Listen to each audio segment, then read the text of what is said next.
Los Angeles میں لگی آگ جسے بجھانے میں طیارے، ہیلی کاپٹرز اور غیر ملکی فائر فائٹرز سمیت قیدی بھی مصروف ہیں۔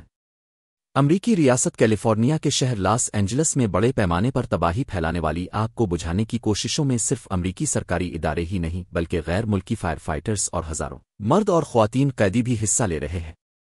اس کے علاوہ پینٹاگون کی جانب سے بتایا گیا ہے کہ آگ بجھانے کی کوششوں میں خصوصی طیارے اور ہیلی کاپٹرز بھی حصہ لے رہے ہیں، جن میں فائر فائٹنگ کے لیے خصوصی نظام نصب کیے گئے ہیں۔ لاس اینجلس میں آگ بجھانے کی کوشش میں حصہ لینے والے قیدیوں کی تعداد 939 اور وہ کیلیفورنیا کے ڈپارٹمنٹ آف کرکشنز اینڈ ریہیبلیٹیشن کے رضاکار پروگرام کا حصہ ہے۔ رضاکار پروگرام میں قیدیوں کی تعداد منگل کو اس وقت بڑھنا شروع ہوئی جب لاس اینجلس میں لگی آگ قابو سے باہر ہوئی۔ اب تک یہ آگ ہزاروں مکانات کو تباہ اور 37,000 ایکڑ زمین کو جلا کر راکھ کر چکی ہے۔ اس آگ کو بجھانے کی کوشش کرنے میں ہزاروں ایمرجنسی کارکنان مصروف ہیں۔ حکام کا کہنا ہے کہ اس آگ کے سبب 11 افراد بھی ہلاک ہو چکے ہیں۔ امریکی ریاست میں 35 ایسے فائر کیمپس ہیں جہاں قیدی اپنی قید بھی کاٹتے ہیں اور تربیت بھی حاصل کرتے ہیں۔ ان میں 2 کیمپس ایسے ہیں جو کہ صرف خواتین کے لیے مختص ہیں۔ اس رضاکار پروگرام میں رجسٹرڈ قیدیوں کی تعداد 1870 ہے، جس میں سے 900 سے زیادہ قیدی سرکاری فائر فائٹرز کے ساتھ مل کر جنوبی کیلیفورنیا میں لگی آگ کو بجھانے کی کوشش کر رہے ہیں۔ اس اینجلس میں موجود ہمارے نامہ نگار جان سڈورتھ کے مطابق سنیچر کو دن کے وقت وہ ایک بعد ایک ہیلی کاپٹر ایک وقت میں درختوں پر 3000 گیلن پانی گراتے دیکھے جا سکتے ہیں۔ ان کے مطابق یہ ہیلی کاپٹر دوبارہ اپنی ٹینکیاں بھر کر واپس آتے ہیں اور ایک بار پھر اس بے قابو آگ کو روکنے میں مصروف ہو جاتے ہیں۔ خصوصی طیارے آس پاس کی پہاڑیوں کے اوپر گہرے سرخ رنگ کا مائع پھینک رہے ہیں، جس سے آگ بجھانے اور اس کے پھیلاؤ کو روکنے میں مدد ہو رہی ہے۔ یہ ایک مخصوص فائر ریٹارڈنٹ ہے جس کے ذریعے آگ کے تیزی سے پھیلاؤ کو روکنا ممکن ہو سکتا ہے۔ پینٹاگون کی جانب سے جاری اعلامیہ میں بتایا گیا ہے کہ آگ بیجانی کے عمل میں C-130 ہرکولز نامی 2 طیارے حصہ لے رہے ہیں، جن میں فائر فائٹنگ نظام بھی نصب ہے۔ پینٹاگون کی ترجمان سبرینا سنگھ نے رپورٹرز کو بتایا تھا کہ اس آپریشن میں نیوی کے 10 ہیلی کاپٹرز بھی حصہ لے رہے ہیں، جن میں پانی پھینکنے والے نظام بھی نصب ہیں، جبکہ دیگر C-130 طیارے بھی اس مقصد کے لیے استعمال کیے جائیں گے۔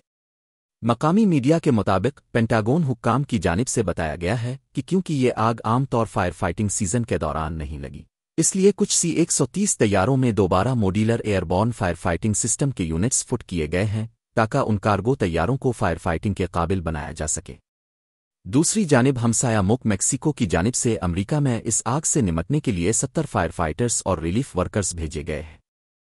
اسی طرح ہمسایہ ملک کینیڈا کی جانب سے فائر فائٹرز بھیجے گئے ہیں، جبکہ امریکہ کی دیگر ریاستوں کے فائر فائٹنگ محکموں سے بھی اہلکاروں کو لاس اینجلس بھیجا گیا ہے۔ گورنر نیوسم کی جانب سے سنیچر کو کہا گیا ہے کہ انہوں نے لاس اینجلس میں کیلیفورنیا نیشنل گارڈ کے اہلکاروں کی تعداد بڑھا کر 1700 کر دی ہے۔ انہوں نے ایک بیان میں کہا کہ ہم اس آگ کے خلاف ردن عمل دینے کے لیے وسائل جمع کر رہے ہیں۔ کیلیفورنیا نیشنل گارڈ کے مرد و خواتین دن رات کام کر کے لاس اینجلس کے رہائشیوں کی اس ضرورت کے وقت میں مدد کر رہے ہیں۔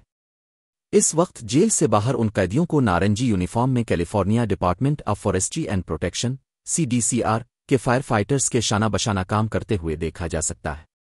BBC کو بھیجی گئی ایک ای میل میں CDCR کا کہنا تھا کہ یہ قیدی آگ بیجانی کی کوشش کر رہے ہیں اور یہاں موجود ہر قسم کی آتش گیر چیز کو آگ کی راہ سے ہٹا رہے ہیں۔ قیدیوں کا یہ رضاکار پروگرام 1946 میں شروع کیا گیا تھا اور اس معاملے ہر لوگ تنقید بھی کرتے ہیں اور اس کی حمایت بھی کرتے ہیں۔ کیلیفورنیا کی حکومت ان قیدیوں کو روزانہ $5 سے $10 الفاجرت دیتی ہے اور انہیں کسی بھی ہنگامی حالت میں کام کرنے کے لیے اضافی $1 دیا جاتا ہے، لیکن انہیں ملنے والے الفاجرت حکومتی فائر فائٹرز کو ملنے والی تنخواہ سے بہت کم ہے، جو کہ سالانہ لاکھوں ڈالرز کماتے ہیں۔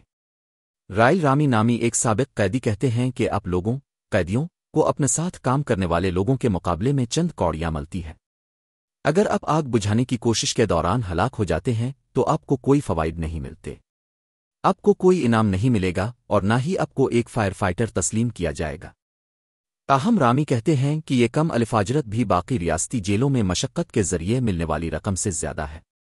ان کا مزید کہنا تھا کہ ان فائر کیمپس میں انکن جیسا ماحول ہوتا ہے اور یہاں کیلیفورنیا میں دیگر جیلوں کے مقابلے میں کھانا بھی بہتر ملتا ہے۔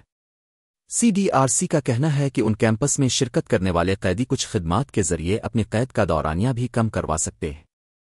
تاہم سنگین جرائم میں ملوث قیدیوں کو اس پروگرام کا حصہ نہیں بنایا جاتا۔ رامی کہتے ہیں کہ جیل سے رہائی کے بعد ریاستی کیمپس میں تربیت حاصل کرنے والے قیدی اکثر فائر فائٹنگ کی ملازمت کے لیے اپلائی کرتے ہیں لیکن انہیں ملازمت پر نہیں رکھا جاتا۔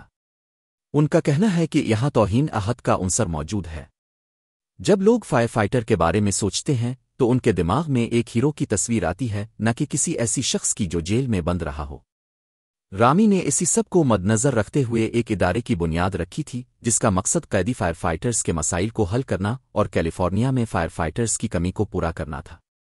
اس وقت لاس اینجلس میں 5 مقامات پر آگ لگی ہوئی ہے جس کے نتیجے میں اربوں ڈالر کا نقصان ہو چکا ہے۔ ریاستی حکام نے وسائل کی کمی کے سبب 7500 ایمرجنسی ورکرز کو دور دراز علاقوں سے بھی بالوا لیا ہے، جن میں نیشنل گارڈ اور کینیڈا سے بلوائے گئے فائر فائٹرز بھی شامل ہیں۔ وہاں لگی آگ پر قابو پانا اس وقت بھی مشکل ہو رہا ہے اور پیلیسیڈس اور ایٹوین نامی آگ نے 35,000 ایکڑ زمین کو جلا کر راکھ کر دیا ہے۔